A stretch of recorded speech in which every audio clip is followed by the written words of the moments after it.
Welcome to this second teaching on our online Bible school. Today I'm going to talk about religion contra what Jesus came with. Much of what we are doing still in the churches today have more to do with religion than it had to do with Jesus' teaching and what Jesus came with. Today many Christians Sunday after Sunday dress up, go to a holy place, to a church, to do church activities. And you see that in other religion, people dress up and go to a special place to do special religious activities. But Jesus didn't come with that. He came to build a new body, you and me. We today who belong to Jesus, we are the temple. We are filled with the Holy Spirit. We are all priests and we are anointed by Him. And He wants to be a part of that, our everyday life. And you're going to see that in this teaching. And I believe that this teaching is going to help you to set you free to come into the life we read in the book of Acts. God bless you.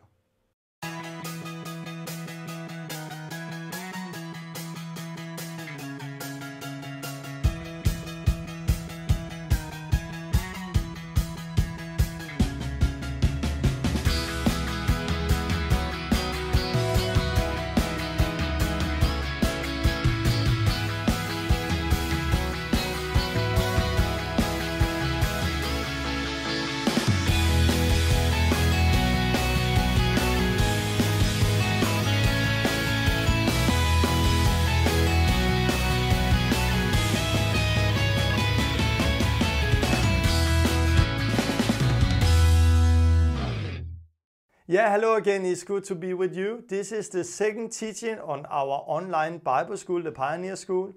And I look really forward to be together with you again. Last time I took you through some church history, as you can see behind me. And I got a really good response out of it. Many people have contacted me and said that it had been revelation for them. And it somehow had confirmed many of the things they had in their heart. But it was not easy for them to see exactly what was wrong, but the Holy Spirit had been dealing with them. And during the teaching last time, it was like, whoa, now I understand it. And this is often the response I get also for my book, The Last Reformation. Because when people read my book, or listen to the teaching, many people have like, whoa, this is what I have in my heart. I've been asking the same question. I've been walking with that many years, and now suddenly I understand it. And this is the response. Why? Because this is God who's building. Jesus is building His church. So Jesus is already now working in so many people all over the world. And I believe we are standing in front of the last Reformation. And we are soon going to see that this is going to explode all over the world. Because God has been working during the history, as I told you last time, and He's still working today. And if you want to somehow help with this, then spread this word. Let the teaching out. Talk to people about the Pioneer School. Let many people join. And then let's see this happen right now. And let's see that people again start to get on fire and live the life we read in the Bible. Many people somehow is dying today inside the boxes, inside the churches.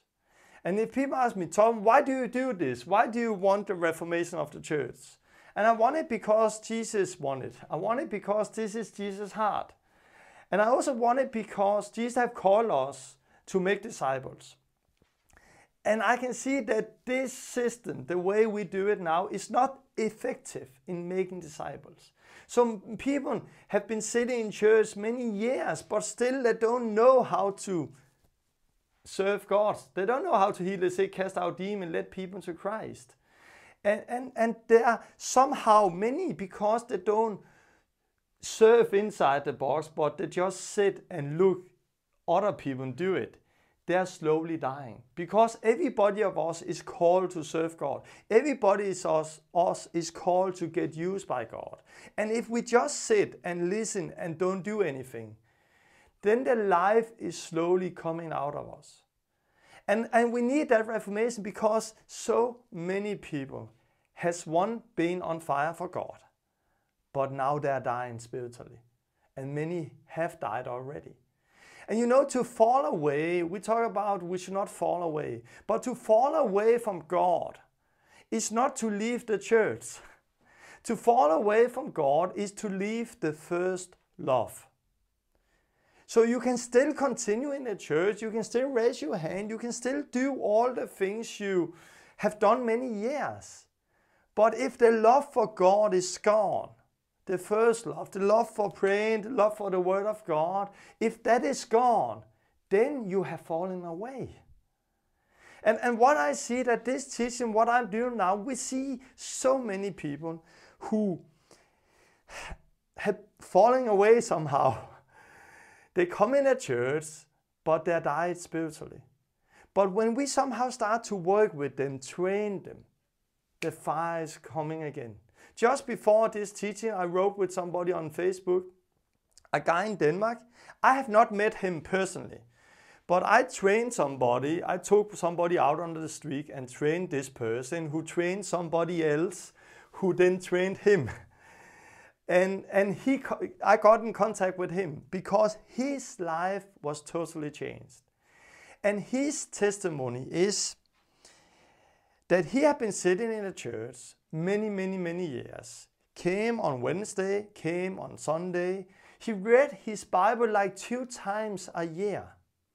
But then suddenly a reformation started in him. Suddenly he saw that he could do something. He came out on the street, he learned to heal the sick. And it changed something inside of him. And now his life is totally changed. He's seen miracles every day now. And it's not only miracles out on the street, it changed his personal life with God. He just wrote to me that the last many years he have only cried a few times because he could not cry. It was when his mother or some family members died, he cried. But the last 2 weeks after he got started, he's like crying all the time. And he's crying while he's reading the Bible. He's just reading the Bible every day now. He's praying all the time now and he's crying.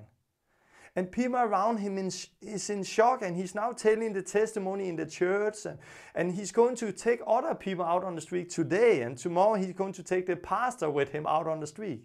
And somehow what happened with him changed the whole church, because suddenly the fire came inside the church and people saw that we can do something. People saw that we don't have to wait. We already have it, we just have to go out. This is his testimony, but the one who trained him, who just got trained by a friend, her testimony is the same. She like come in church many years, but was spiritually dead. There was no more life. But suddenly she came out, she got trained, and she saw that Jesus could work. And now the last month she had led people to Christ, she had baptized people with the Holy Spirit, she had baptized people in water, and her life is also totally changed. And what I see there is both people tell me the same, that people around them now say, what is happening with you? Tell me, what is happening with you? And this is people who is not non-Christian people who get saved, where the non-Christian background asks them, what have happened with you? No, this is somehow Christian who have been sitting in the church many years, but where the other people around in the church is asking, what is happening? I want this. And suddenly they see that, they have fallen away from the first love, because the light is coming in and the darkness is going to go away. So what we see now is the testimony is spreading. We're not talking only, and this is amazing, we're not talking only like me when I got saved from a non-Christian background. Everybody around me like, what is happening with you? No, we are talking about people who's already coming in church and been there many years. But when their life suddenly come, maybe for the first time, this is so strong, so radical. So everybody around them is like, what is happening with you? And this is what we are seeing now. And I got a prophetic word some years ago that somebody saw like a big barrel where there was a lot of fire inside. But there came a lid over that fire and the fire slowly died out. But then I came away and I took it and suddenly the fire came up again. And I think it's a good picture of what God is doing, that when we change some of the things I'm saying here, you will see that the fire is going to come, it's going to start again. For example, the last teaching I tell you last time, for many of you, it has somehow created a new hunger for the Word of God. Because now you want to dig in the Word, you want to see what it's all about. Before, many was like, oh, I knew what it was all about. But suddenly it created a new hunger. And this is what God is doing. So I'm so happy what is happening. I'm so happy for the response and what God is doing. I also got some critical response. It's always like that because, again, people have different glasses, like I told you last time. And if you listen to my teaching and really have big glasses on you, if you have these glasses, there was something you would have problem with. If you have glasses like this to view through, there's other things you will have problem with. And there was like two things. There was somebody who wrote to me where they said I was unbiblical in my teaching last time. I just want to take that. The first thing was when I talk about church, that the first like church building came during this period, the Catholic Church, and during that period. And before that, in the book of Acts, they didn't have a church building. Somebody said to me that it was not true. I was unbiblical because in the book of Acts, they have the synagogue and Paul went there to preach. What you have to understand when you read the book of Acts, the book of Acts is very much focused on the Jews because it was that time. So Paul, he went to the synagogue because this was the Jewish place. It didn't mean that when they went to other countries that was not Jewish, they built new synagogues. No, because it was not the teaching Jesus came with. So when Paul went to the synagogue, you cannot compare that with us going to a church building today. Also, you see that where did they bread the bread? Where did they have communion? They had that in the houses. Why did they not have communion in the synagogue? Because they could not do that. Because the synagogue was not the Christian fellowship. The synagogue was the Jewish fellowship, the old covenant. And there was not breaking the bread because it came with Jesus later. It came with Jesus and it was something belonged to the new covenant and was something they did in the houses. So when Paul was preaching in the synagogue, he did that, yes. But he did it because he wanted people to understand that Jesus was Christ and want people to repent. And sometimes they throw him out. Other times there was people who said, I believe you, I want to follow you. And then they followed Christ and left the synagogue and went with him. So the synagogue is not the church. Also when they came together at the temple, around the temple, some people say that it was a Christian gathering, a church, but the temple was where they proclaimed Jesus, where they preached, where they healed the sick, and also where they were together. But it was not like a church meeting where they bread the bread. It was like a marketplace today where the Christian is coming together, sharing Jesus and proclaiming the word of God, and people are getting healed and saved. So when we read the Bible, you have to somehow take the glasses off you to see what the word is saying. Another thing somebody said to me about infants baptism, they said that I was wrong because they baptize infants in the Bible, and came with some example where you read in the book of Acts how the whole household got baptized. I want to say that also one said to me that I said that the infant baptism started after this period, but he said that it started before, and this is right. About year 200, you saw that in the history, they say there was the first infant baptism. But what I say was, it got accepted like a doctrine later and became part of the church. So it was not because some of the things didn't start before Constantine, but there it got accepted like a doctrine. So some of the things also happened before Constantine period. But they did not baptize infants, babies, in the book of Acts. And I can show you that very fast. For example, when we take book of Acts chapter 16, you can read about the jailer and his household, that everybody somehow got baptized. And people today often put something into the text to get it to fit with their doctrines. And then they put into the text that there is babies in that household. But we don't read that. So if I read the text in the book of Acts chapter 16, you can read that they say, believe in the Lord Jesus and you will be saved along with everyone in your household. And then they shared the word for him and everyone who was living in the household. And we read later that everyone in his household was immediately baptized. That everybody in this household got baptized don't mean that everyone got baptized. I want to say that in another way. Again, you read that a big multitude came to Jesus and he healed everyone. Do that mean that everyone got healed? No. Or yes. It don't mean that every person who came got healed, but it means that every person who was sick got healed. And there is a difference there. So when you read the Bible that everybody came, a big multitude came and that all got healed, it don't mean that each of one who was there got healed, but each of one who had a need got healed.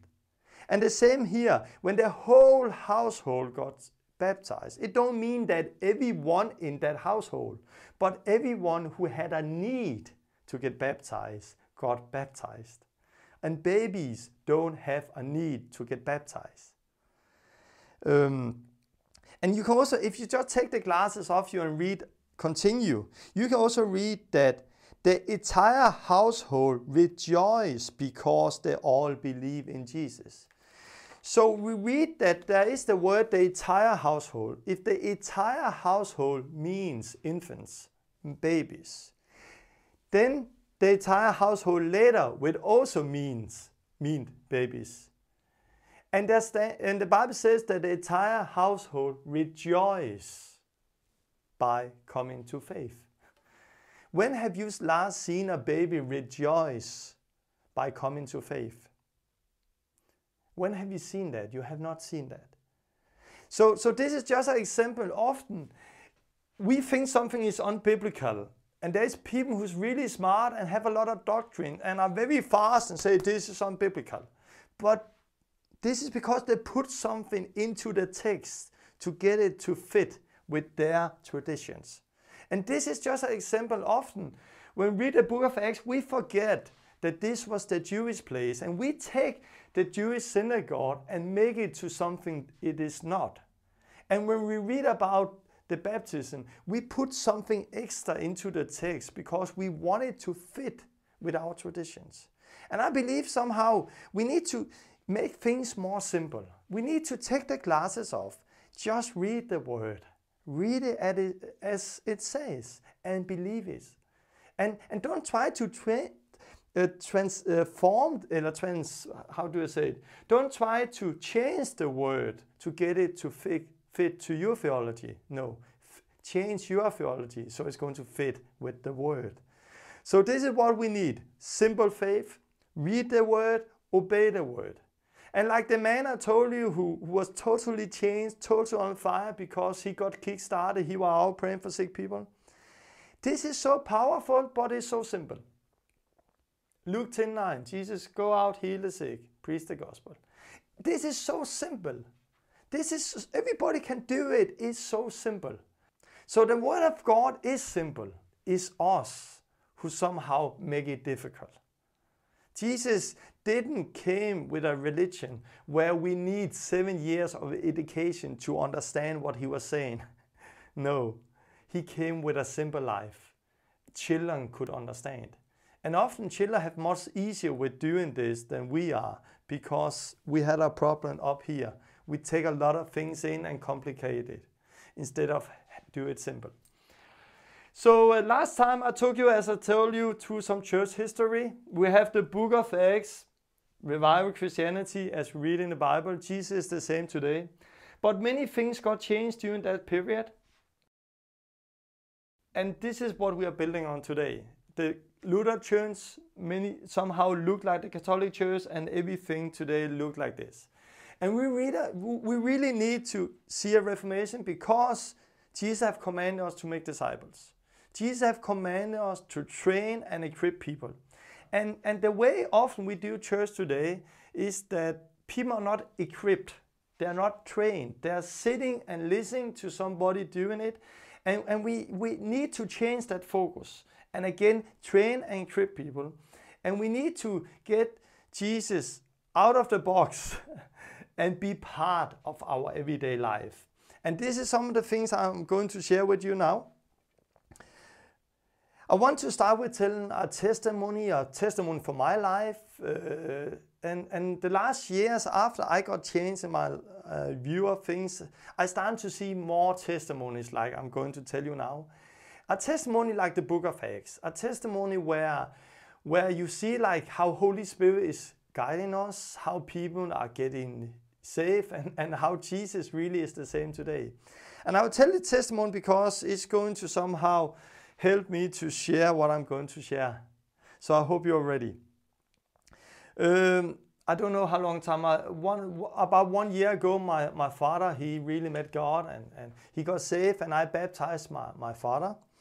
I came from a non-Christian background, and my father, when I got saved, he didn't want me to have anything to do with the church, but now he's changed, and I got the chance to baptize my own father, and it was amazing.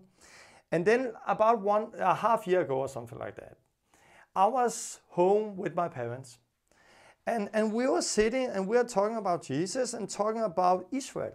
Because they had been at a meeting where there was somebody talking about Israel.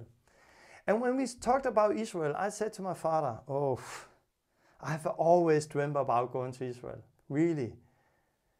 And to walk there and see the places. And I said to my father, oh, I want to go there and take my family with me. And then I said, because I felt something, I said, and I believe God wants me to go there very soon. And it came out of me because I felt like this is what God wants me to do. But I didn't thought it was going to go so fast, because just 2 days later, I got a phone call. I took the telephone, and it was a woman from Jerusalem, Israel, who called me and said, I need to talk to you. I need to talk to you.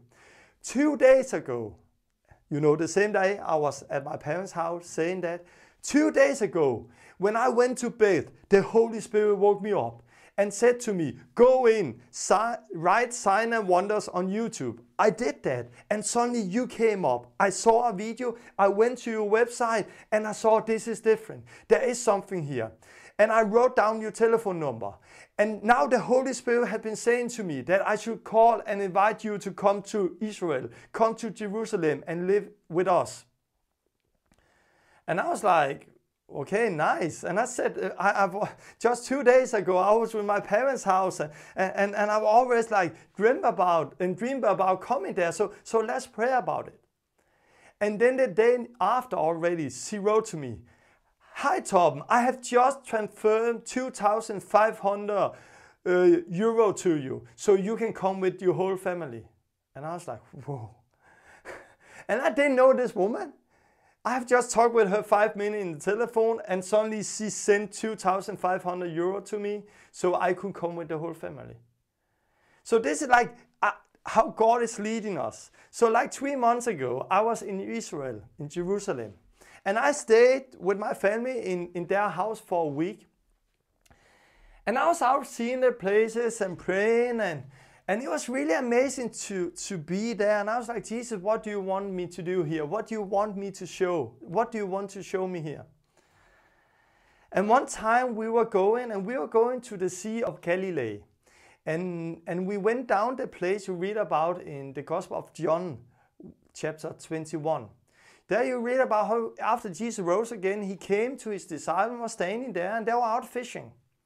And he said that they should cast the net on the other side, and they got a lot of fish. And they came in, and when they saw it was Jesus, and Jesus asked Peter 3 times, do you love me?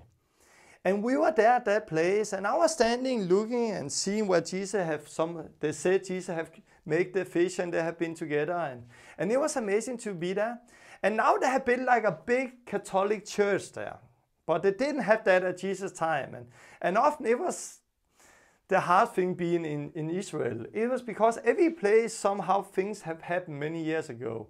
Now there is a big Catholic church or Lutheran church. And somehow it kills, it destroys the simple life we read. It destroys what Jesus came with. But we were there, and when we walked up around the Catholic church with the sea, there was a woman in a wheelchair, and the one who was with me, she went to her and I came there. And this woman was from Brazil. And I didn't understand exactly what was wrong with her, but just that she had destroyed her knees or something and she was not able to walk.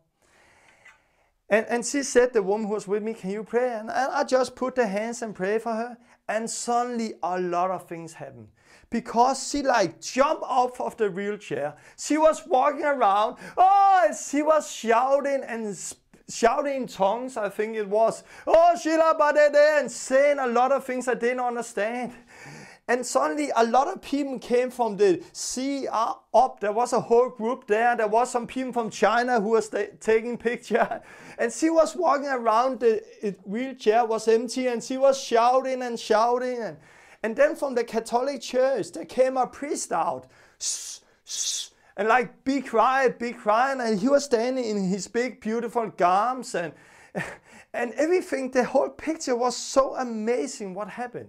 And I saw later there was a sign like, be quiet. And the sign, be quiet, was standing on like 3 different languages. But she didn't care. She was just so happy and crying. And this man, be quiet, be quiet. And suddenly the rest of the group came up and somebody could, she was from Brazil, so somebody could translate what she was saying. And she said, she's shouting, no more pain, I can walk.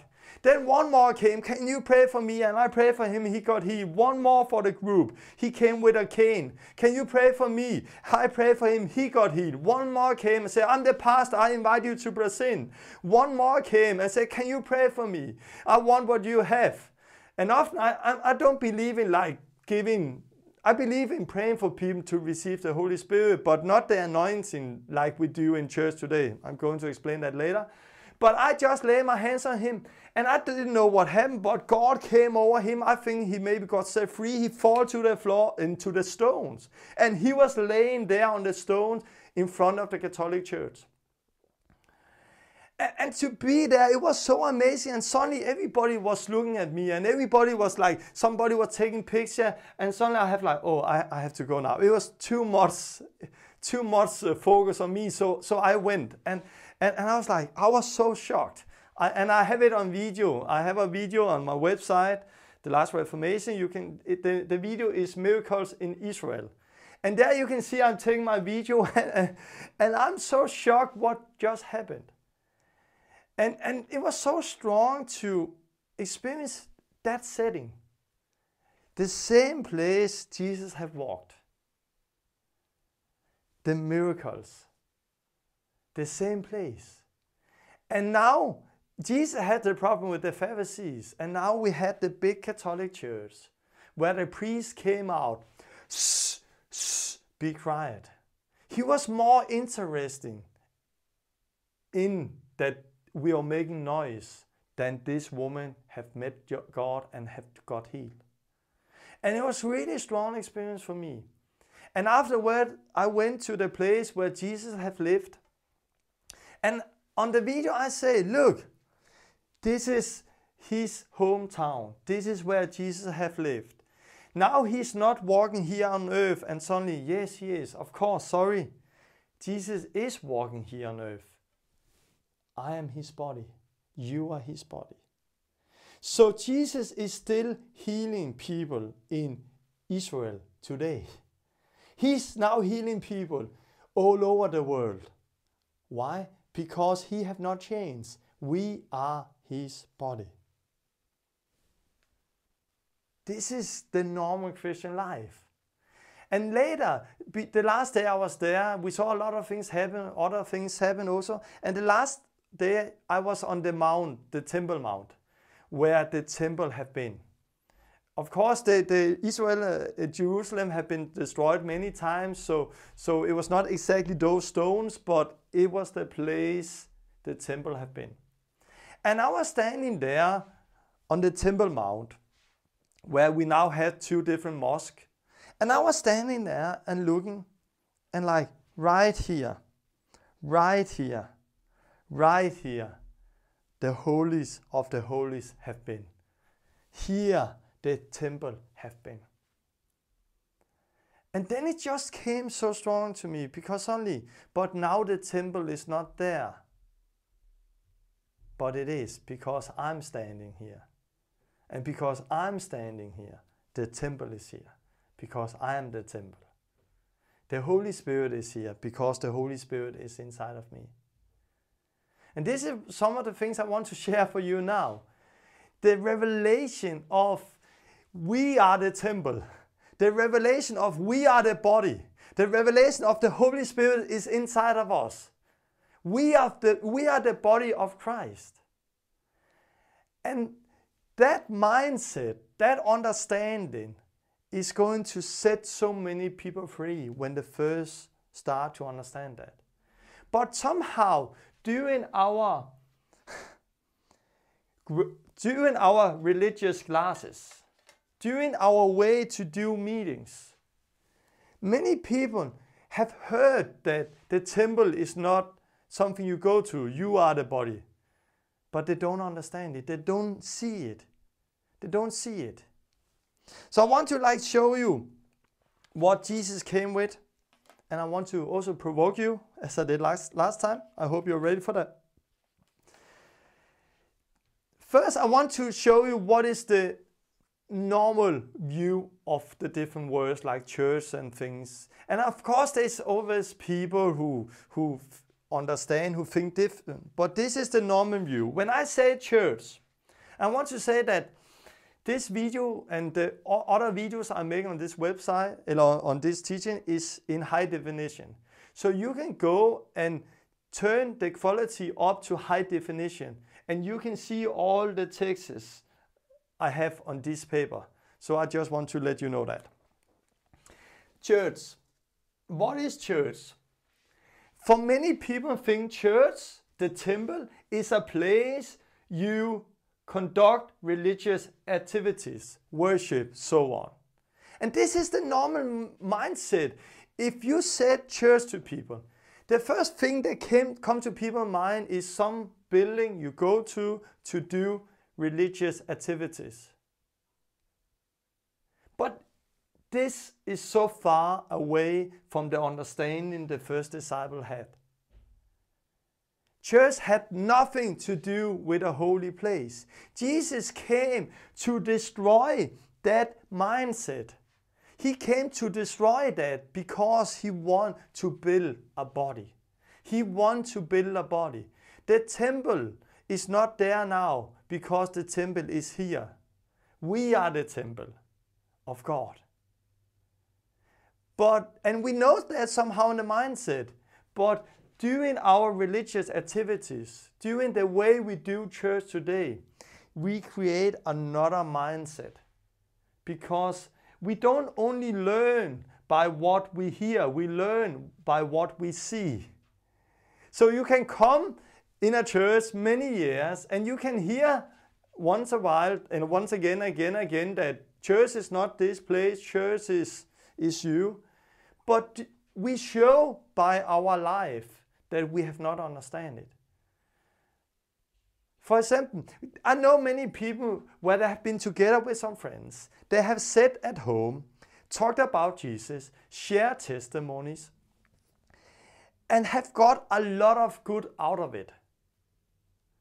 But they will not say that what they had there was church. No, they'll say, no, we are just together. We had a fellowship, but we are not church. But it was church. It was as much church like the rest is church. Because church is not a place you go, it's something you are. When I then talk about priest, when I say priest to somebody, most people think that a priest is somebody who have an education, a special calling. And priest is those who came, and those who can baptize and share communion and somehow stand between us and God. And that mindset is so opposite what Jesus came with. And today we have built on a foundation that's so opposite Jesus' words. If you see in the Bible, then you see that there was a high priest, and it was Jesus Christ. And when they use the word priest, it relates to the body of Christ, the priesthood of Christ. We are all priests. But during the Catholic Church, somehow there came a middleman between God and people. So somehow there was only a few select people who was priests, and they have a special also anointing, but they were like those who could baptize, they could share communion, and they somehow stand between God and people. During the Reformation, Luther, he came with somehow the priesthood of all believers. That means that we don't need a priest between us and God. We have Jesus Christ. So he changed that so we don't need a priest between us and God. But he didn't change it so we don't need a priest like this way. So we don't need a priest between us and God. We can now have relationship to God. But he didn't change it that we were all priests. That we can all baptize. And that mindset is still laying in people. I remember, it's not so long time, there was a woman who called me. And she said, I have a son who, and I know the son very good. He met God through some meetings we had. My son, he's 19 years old and he's totally on fire now. He wants to get baptized. Can I baptize him? And I said, yes, you can. Yeah, I know I can, but Tom, can I baptize him? And I said, yes, you can. Jesus have commanded you to go out, make disciples, baptize him. See, he have commanded you to do it. Yeah, but Tom, you know, I'm not like a priest, but no, we are priests. You can do it. Yeah, but, and I said, you can do it. But she didn't do it. Why? Because her glasses. Because the way she somehow, what she came into, somehow created a mindset that there was people who were special anointed, special called, who could do that. And us lay people cannot do it. And Jesus hated that teaching. I believe when he went against that, he washed the disciples' feet. He wants to show us that we are all brothers. We are all priests with one high priest, Jesus Christ. And everybody can baptize. Everybody can do it, do ministry. There is nothing in the kingdom of God with people who is special called for ministry and people who are not. And that mindset somehow limits the growth. So the growth today is limited to church, to meeting, to a priest. So when people today want to receive Jesus, because we have not made disciples and trained them, we think, okay, let's take you to those people who can do it. And I also had that mindset. I remember first time I should cast a demon out, we started to somehow understand that Jesus wants to be a part of our everyday life. So we had a gathering in our house. And suddenly there was a woman who fell down and was and shaking and shouting something in English with a big man voice. And I've never tried that before, so I was like, whoa, a demon, a demon. And she was shouting, and what she was shouting was, go to hell. And when she was shouting that, I was like, my first thought was, oh, I need a priest. Why did I thought that? I had the Holy Spirit inside of me. I was a priest. I didn't have the education, but God had called me as a priest. I was ordained, not by a system, but by God. Because when I got saved, I got called, I got ordained, became a priest, and I received the Holy Spirit. So I had everything. But because of my mindset, when that happened, I thought I need a priest. No, I don't need a priest, I just need to learn by doing it. So I went to her because there was no priest And we can be happy for that today. There was nobody else than me. So I was somehow pushed out of it, in it. So I like, where's the priest? Oh, there's only me. Okay. Who are you? And she said, go to hell. And I was like, who are you? Go to hell. And I became so angry. So I thought, no, you can go to hell. And she got set free in the name of Jesus. Yes. So I saw that, whoa, it is working. Whoa, I have it already. And this is somehow in the church. In many churches today, you need to be ordained to do ministry. But in the book of Acts, they were not ordained. They were called by not, yes, I believe in a calling, but not a calling that was only to a few select people. A calling from an organization. No, we have a calling from God. Each of us. We are all called to do ministry. But somehow, many people think today, if I need to do ministry, I need to somehow build up, I need to take the right education, and then they're finished, and then they have the glasses on them, and then I need to somehow do ministry inside that box. But Jesus didn't come with the box. He wants to be part of our everyday life. He wants to be part of everyday life. The next thing I can say, like worship service. This is, when you talk about worship service, in our mindset, something on Sunday, a special place, a special time where select people do special things that others cannot do. So we think worship is a special time, special place where special people do special things that you and me, other people cannot do. And this is so much in our mindset. So we go to meeting and we have our worship. And we expect somehow God to work there, and this is good. But what about Monday? What about Tuesday? What about Wednesday? What about everyday life with Jesus? We don't expect that. When we are together, we don't expect that.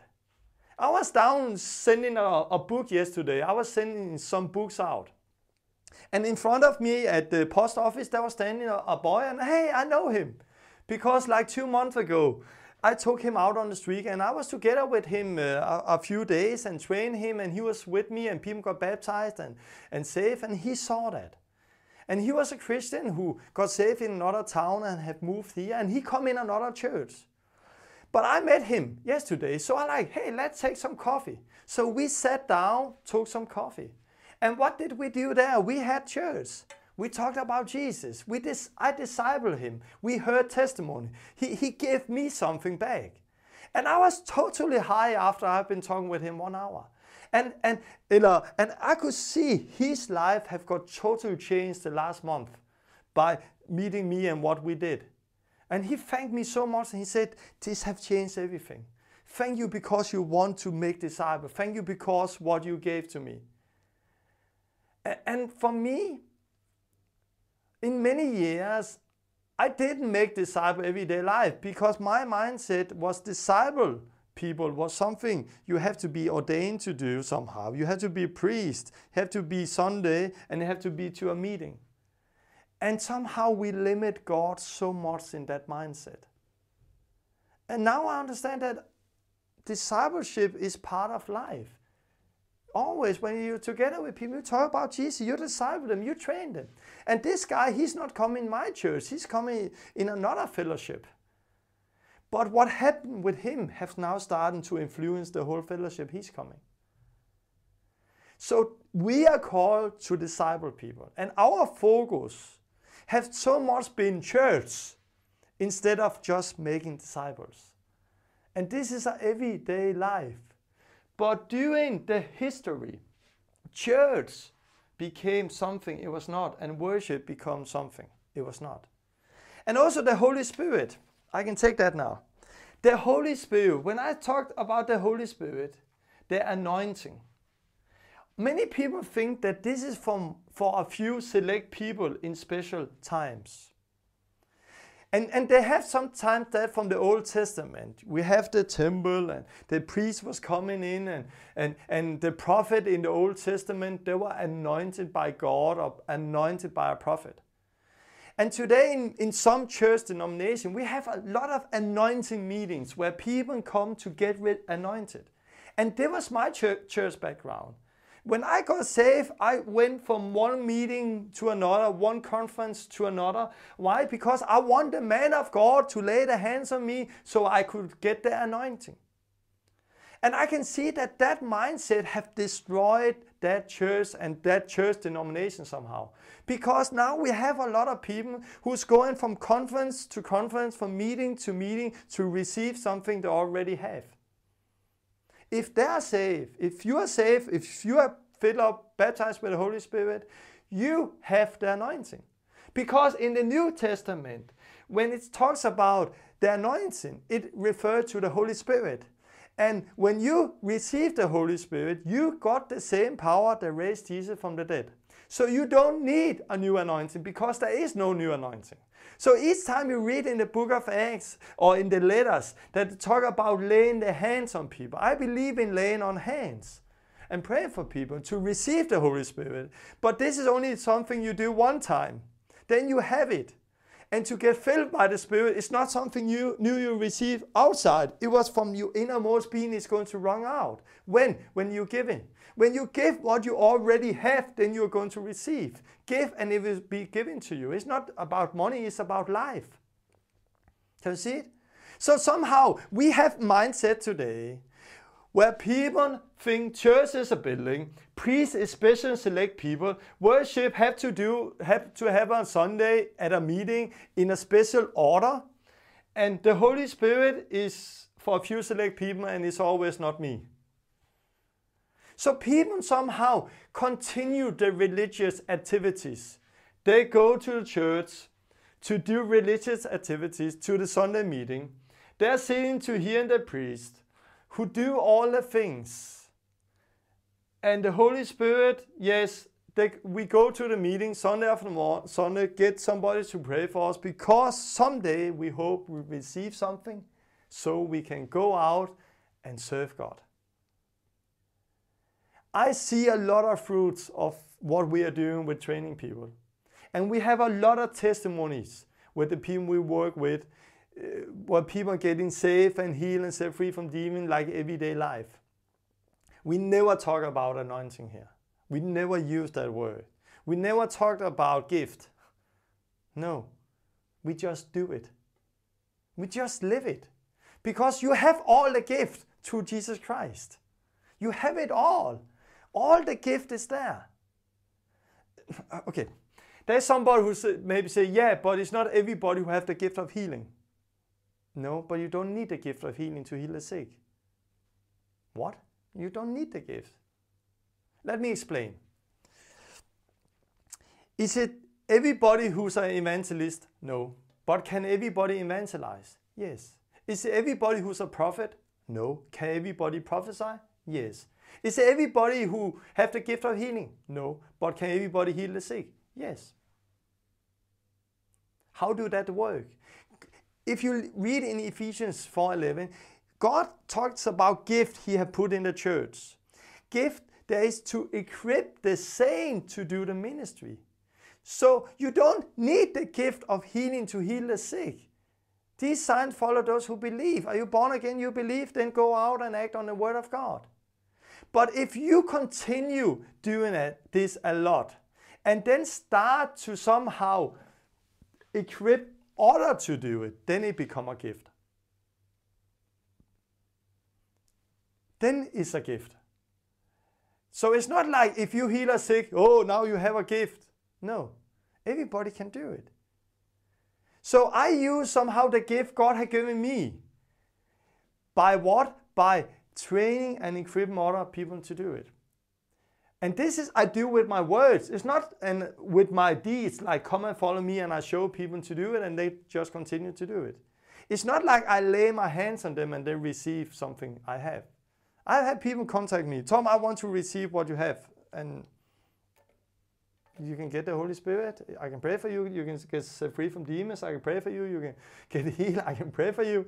But if you had the Holy Spirit already, there is nothing more. You just have to live it out. Because see, this so opposite mindset. Like my friend Don from the Last Reformation USA, he contacted me. He saw my video, and it was him who invited me there. And I remember in the beginning when he contacted me, he said like, Tom, come here. I need you to kickstart me. I need to get equipped by you. I want you to take me out on the street. And I said, okay, but you can do it. And then later he wrote to me, Tom, I want to wait because I want to make a video where you do it. You train me. So I'm waiting for you. But then some days later he wrote again, oh, Tom, I could not wait anymore. So I went out yesterday and people got healed and I took another person with me and trained her. And now she's doing the same. He could not wait anymore. He don't have to wait. Because when I came there, I didn't came there to lay my hands on him, to give him a new anointing. No. I came to somehow just help him, disciple him, train him, show him what we already have. So when you see this video, if you somehow think, oh, I'm waiting for a new anointing, I'm waiting for something new, you don't need to do that. You don't need to wait till I get the teaching of healing the sick before you do it. Read the book of Acts, read Jesus' word, go and do it. Simple. Read it, act on it. Read it, act on it. And when we change this mindset, often all the religious mindset is changed, and then we start to live the everyday life. Yes, you can go to a church on Sunday. Yes, there can somehow be a priest. Yes, you can have a service. Yes, you can do those things. But don't limit it to those things. Don't limit to that there is only one priest. Don't limit to that it have to be there. Because if you read it in the book of Acts, how much in the book of Acts is happening in a church meeting? No, you see a life, everyday life. Life with Jesus, everyday life. And many people don't experience that life because in their mindset, church is a place, priest is somebody few, worship meeting have to happen there, and the Holy Spirit, I have not enough of it.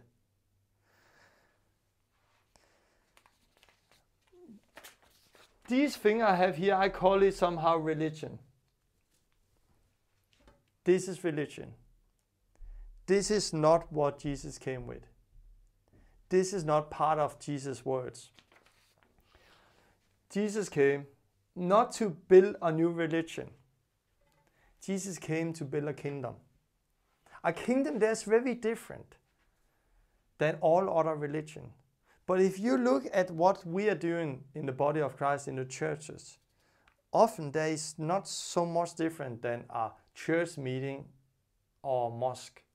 They come together, they have the big building, they do the things.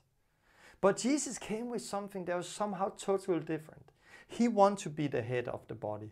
He wanted a body to work. It was not somehow membership. It was a living body. It was love, it was family, and not just members. So what did Jesus came with when we talk about church? He came to build a new church. I just want to read some places from the Bible. 1 Corinthians 3. Paul is saying, do you not know that you are the temple of God and the Holy Spirit dwell in you? This is the way Paul is saying, do you not know? Don't you know that you are the temple of God and the Holy Spirit is in you? Later in the same letter, in chapter 6, he's saying that know that you body is the temple of the Holy Spirit. So he's saying the same again and again. Don't you know that your body is the temple? You are the temple of the Holy Spirit. I am the temple. I am God's temple. I am the church. It was what Jesus came with. I am the temple. I am the church. When Jesus talked about priests, today we have, if I ask people, okay, Where in the Bible do you read about priest? Many think Ephesians 4:11. God had given some apostle, prophet, evangelist, shepherd, and teachers. And the word shepherd is the word that I have for our pastors. Shepherd, we have shepherd in every church today. The only place in the Bible you find that word shepherd is in Ephesians 4:11. This is the only place. No, you find it 3 other places, but every time it refers to Jesus. He's the shepherd. The only place you find the word shepherd where not referred to Jesus is in Ephesians 4:11. And out of that small word, we build a whole church today. Out of that one word. And in the context, you don't read how the things is working. Like I said before, as an evangelist, often in many churches, fellowship, they think evangelists is those who go and evangelize. No. Those is evangelize is disciples. Evangelist is somebody you read in Ephesians 4:11 who equip the saint to go and evangelize. But in our mindset, when we hear the word, we immediately read with the glasses and we think shepherd is a priest who have a church, who is ordained, who have an education, who have a special calling, who do those things. No. When you read in the Bible, we are shepherd. We are all priests. There is leaders in the Bible also, like bishop and overseer is the same word.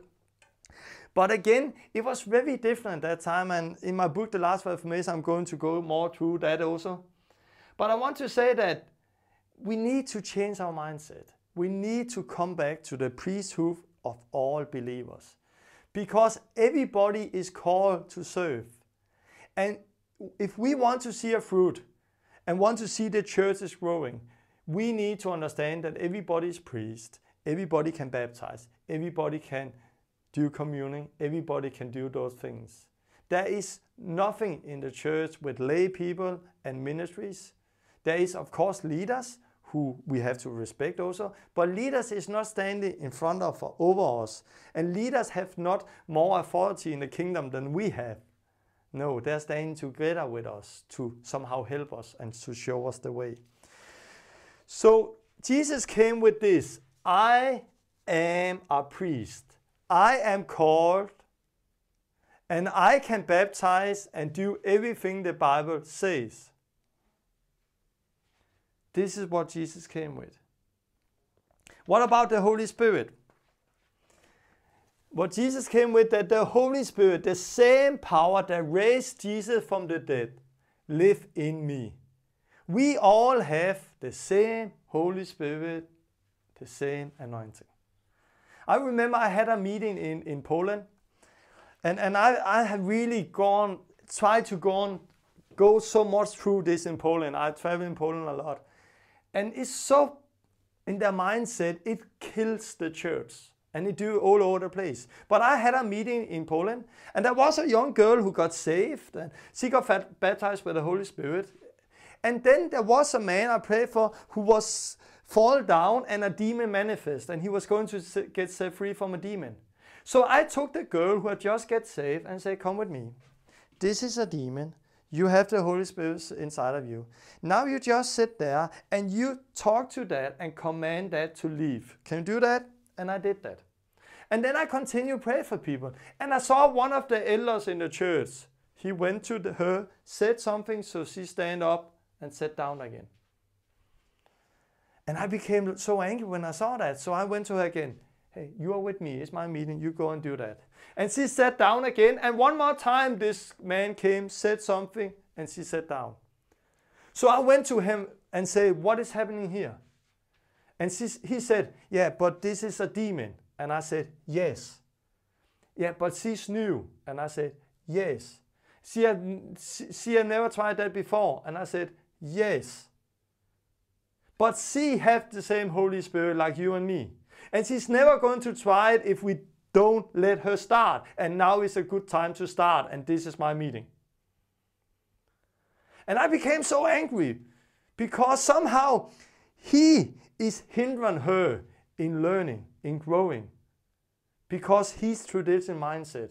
So I said, this is my meeting, and I will talk with the pastor afterward. So I told her again, now you pray, command the demon to go. The next one I prayed for was a woman who came down, and she said to me, oh, can you pray for me? Many years ago, 20 years ago, I lost something. When I got saved, I was on fire, I was talking about God, I was praying for people. But then a priest in a church, a leader in a church, came to me and said that you cannot do that because you are a woman. And his words somehow killed me. And since that, the fire have gone. And I'm like, and I've met that again. We have so much, we put somehow leaders in a pedestal, a place where they should not be. And a few words somehow can kill the fire. We should not do that. We should respect people. But we are all ministries. We are all priests. And I prayed for her and she got set free and the fire started to come again. And I met that again. So later I was together with the pastor from the church, and I was together with one of the big leaders from the Pentecostal movement in the whole of Poland. And we were sitting in a cafe, and I looked at them and said, you have a problem here. You don't make disciples. Why don't you let anybody baptize, for example? Why don't you let the new people baptize? And the priest, a good friend, I respect him as a friend, but not his view of things. He said to me, yeah, Torben, but they have not done that before. And I said, no. And they're never going to do it if you don't let them do it. Yeah, but we don't have strong people. We have a lot of people who have a lot of mistakes, and they're not ready for that. And I'm like, they're never going to get ready if you don't train them, if you don't equip them. Let them learn by doing. Let them grow by doing. And then he said something that was so much shocking.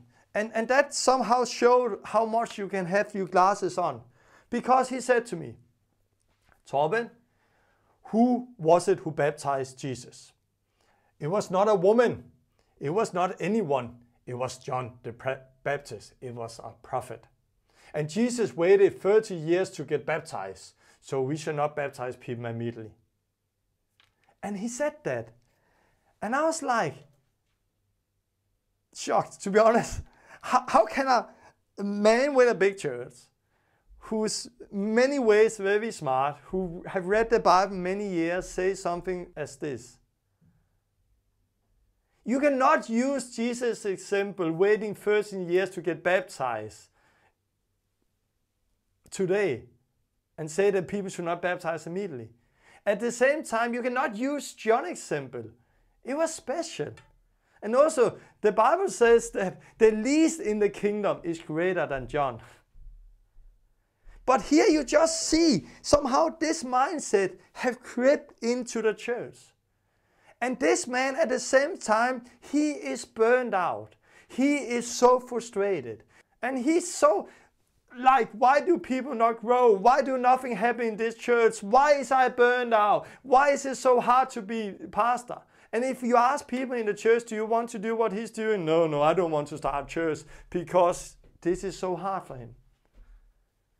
It's hard because we are building on a wrong foundation. It's hard because the focus is wrong. Yes, there is leaders in the church. And yes, there is something called pastors. But it's a function, it's not a position.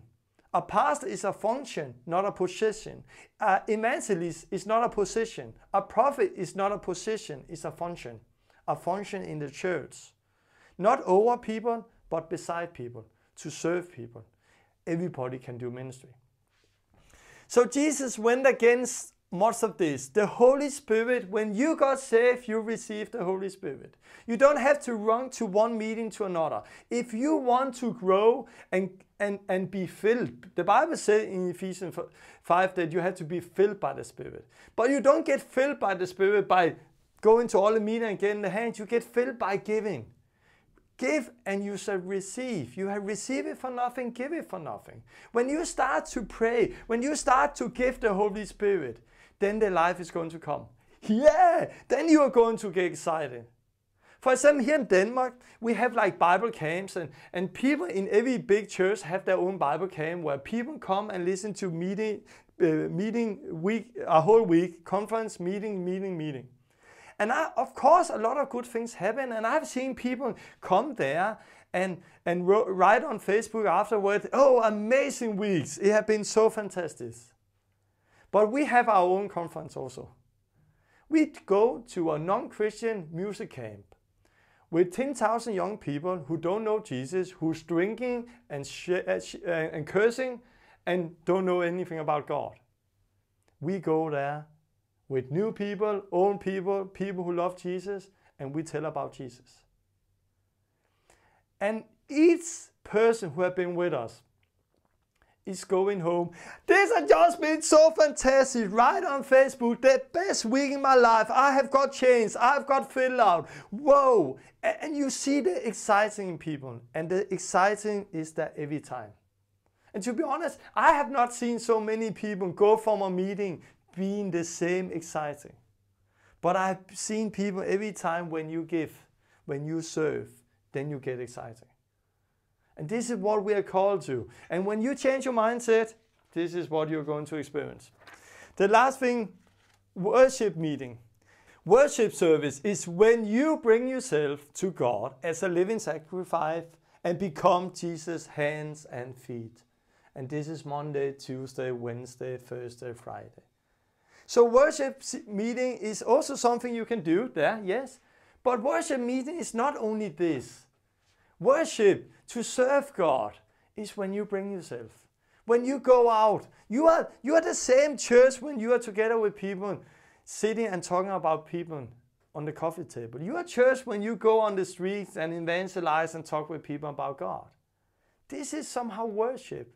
This is our service to God. Can you see it? So I just want to end this up. Religion, our system is saying that church is a special place where you do special things. Priest is against special people who do special things there, who have an education to it, who is ordained. And somehow they can baptize, they can do communion, and they stand between us and God. And worship meeting have to be a Sunday in a special place where you have to do special things. Because when you don't do those things, you cannot call it a worship meeting. And the Holy Spirit the anointing is only for a few select people. That mindset I had in many years. And because I had that mindset, my life was totally different from what I read in the book of Acts and what it is now. But now, because I understand that I am the church, I understand I'm the temple. I have the Holy Spirit inside of me, the anointing, the same power that raised Jesus from the dead is living inside of me. I don't need to focus on get a lot of gift. I have it already in Jesus Christ. I am the priest. I am called. I can baptize. It was not so long time ago I was in Germany and many people got saved and baptized. And not so many days ago a priest from Germany wrote a letter to me. Torben, who have given you the authority to baptize those people? And he was against me because it didn't happen in a church.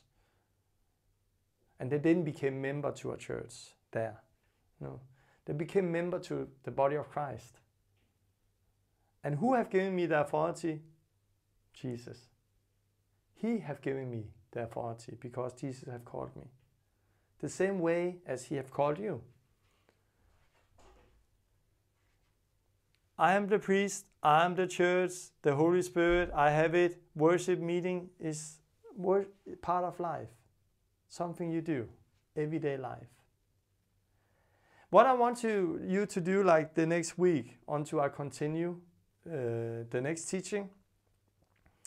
While you read the book of Acts, try to take those truth here and try to say it. Try to brainwash yourself. Say, I am God's temple. I am the church. Say it to you when you are down shopping, standing in a shopping mall, standing in the line. I am the church. I'm the priest. I'm priest. Those people here, I'm the priest. I'm the church. I'm called to those people. And to do worship meeting, some service somehow, is to bring myself also like a living offer, sacrifice to God. So when I become Jesus' hands and Jesus' feet, I somehow worship him. I honor him. Say that. And understand that you have the same spirit that raised Jesus from the dead. This is what I want to share this time. If you take those simple truths, I am the church. I'm the temple. The Holy Spirit is in me. I am a priest. I'm ordained by God. I'm called by God. I don't have to wait. I also have the Holy Spirit inside of me, the anointing. I don't have to go from meeting to receive something new. I have it already. And Jesus have already commanded me and tell me what to do. So I read, go out, pray for sick, lay the hands on sick, they're going to get healed. Because I'm the priest, because I'm the church, because I worship God by giving my body to him. I do that. And then you will see amazing things. Okay, I hope you understand that. And I look forward to continue next time where I'm going to share other things. I don't know, see how God is going to, what way God is going to take it. I just take one lesson at a time. And I believe that this is going to be a beginning of something new.